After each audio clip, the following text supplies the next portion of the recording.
Magadheera ಪೂರ್ವಕಥೆ ಪ್ರಿಕ್ವೆಲ್ story. ಈ ಕತೆ ಕಾಲಭೈರವ ಮತ್ತು ಮಿತ್ರವಿಂದ ದೇವಿಯ 1609 ಹಿಂದಿನ ಇತಿಹಾಸವನ್ನು ಆಧರಿಸಿದೆ. ಒಂದು ಕಾಲದಲ್ಲಿ ಮಹಿಷ್ಮತಿ ಎಂಬ ಹೆಸರಾಂತ ಸಾಮ್ರಾಜ್ಯ ಇತ್ತು. ನದಿಗಳು ಮತ್ತು ಗುಡ್ಡಗಳ ನಡುವೆ ಸ್ಥಿರವಾಗಿದ್ದ ಈ ಸಾಮ್ರಾಜ್ಯವು ತನ್ನ ಸೈನಿಕ ಶಕ್ತಿಯಿಂದ ಮತ್ತು ಧರ್ಮಪಾಲನೆಯಿಂದ ಪ್ರಸಿದ್ಧವಾಗಿತ್ತು. ಇಲ್ಲಿನ ರಾಜ ಮಹಾರಾಜ ಧರ್ಮಸೇನನು ತನ್ನ ಪ್ರಜಾಪ್ರತಿಪಾಲನೆಯಿಂದ ಜನರ ಮನಸ್ಸನ್ನು ಗೆದ್ದಿದ್ದನು. ಅವನಿಗೆ 3 ರಾಜಪುತ್ರಿಯರು, ಲಕ್ಷ್ಮೀವತಿ, ಸಂಧ್ಯಾವತಿ ಮತ್ತು ಮಿತ್ರವಿಂದ ದೇವಿ. ಈ ಕಥೆಯ ಕೇಂದ್ರ ಬಿಂದು ಮಿತ್ರವಿಂದ ದೇವಿ.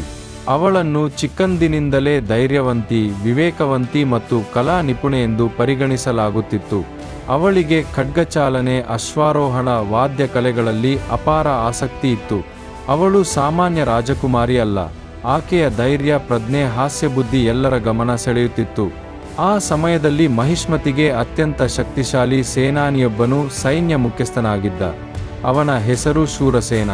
ಅವನಿಗೆ 2 ಪುತ್ರರು. ಹಿರಿಯ ಮಗ ಬಾಲವದೇವ, ಇನ್ನೊಬ್ಬ ಕಾಲಭೈರವ. ಬಾಲವದೇವನಿಗೆ ನಂಬಿಕೆಯಿಲ್ಲದ ಕೃತ್ಯಗಳಲ್ಲಿ ಆಸಕ್ತಿ ಇತ್ತು. ರಾಜಕೀಯದಲ್ಲಿ ಲಾಭದ ಜಾಣತನ ಇತ್ತು. ಆದರೆ ಕಾಲಭೈರವ ಮಾತ್ರ ಸತ್ಯ ಮತ್ತು ಧರ್ಮಪಥದಲ್ಲಿ ನಡೆಯುತ್ತಿದ್ದ. ಕಾಲಭೈರವ ಚಿಕ್ಕಂದಿನಿಂದಲೇ ಧೈರ್ಯವಂತನಾಗಿದ್ದ. ಅವನು ಕೇವಲ ಖಡ್ಗವೀರನಷ್ಟೇ ಅಲ್ಲ, ಕವಿಯಾಗಿ, ತಂತ್ರಜ್ಞಾನ ಪ್ರಿಯನಾಗಿ, ಆಧ್ಯಾತ್ಮಿಕ ತತ್ವಗಳಲ್ಲಿ ಆಸಕ್ತನಾಗಿ ಬೆಳೆದ. ಅವನು ತನ್ನ ಪಿತೃ ಶೂರಸೇನನಿಂದ ಔದಾರ್ಯ, ಧರ್ಮ, ಶಕ್ತಿ ಮತ್ತು ಶ್ರದ್ಧೆಗಳನ್ನು ಹೀರಿಕೊಂಡಿದ್ದ. ಮಿತ್ರವಿಂದ ದೇವಿ ಮತ್ತು ಕಾಲಭೈರವನ ಪ್ರಥಮ ಭೇಟಿಯಾಗುವುದು. ಮಿತ್ರವಿಂದ ದೇವಿಯ ಮದುವೆಗೆ ರಾಜಮನೆತನದ ಯುವರಾಜರೊಂದಿಗೆ ಮಾತುಕತೆ ನಡೆಯುತ್ತಿದ್ದ ಕಾಲ. ರಾಜ್ಯೋತ್ಸವದ ಸಂದರ್ಭದಲ್ಲಿ ಆಕೆ ಮೊದಲ ಬಾರಿ ಕಾಲಭೈರವನನ್ನು ಕಾಣುತ್ತಾಳೆ.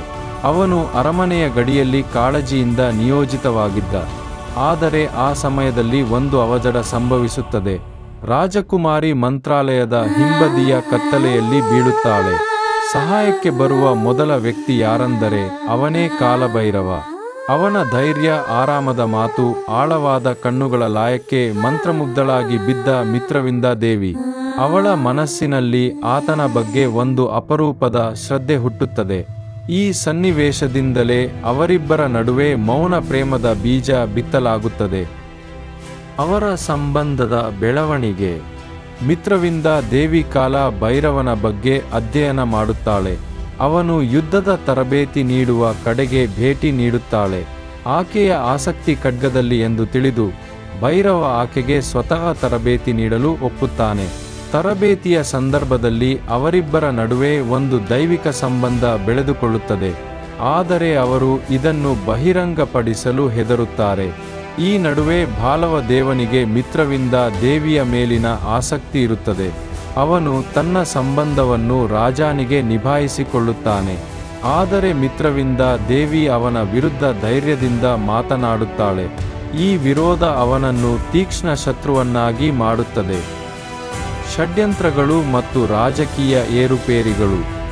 ಬಾಲವದೇವ ಕಾಲಭೈರವ ಮತ್ತು ಮಿತ್ರವಿಂದ ದೇವಿಯ ಸಂಬಂಧದ ಬಗ್ಗೆ ಅರಿತ ಮೇಲೆ ಭೈರವನ ವಿರುದ್ಧ ಅಪವಾದ ರಚಿಸುತ್ತಾನೆ.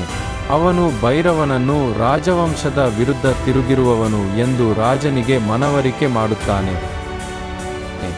ಈ ಸಂದರ್ಭದಲ್ಲಿ ಸಾಮ್ರಾಜ್ಯದ ಗಡಿಯಲ್ಲಿ ಶತ್ರು ರಾಷ್ಟ್ರದ ದಾಳಿಯಾಗುತ್ತದೆ.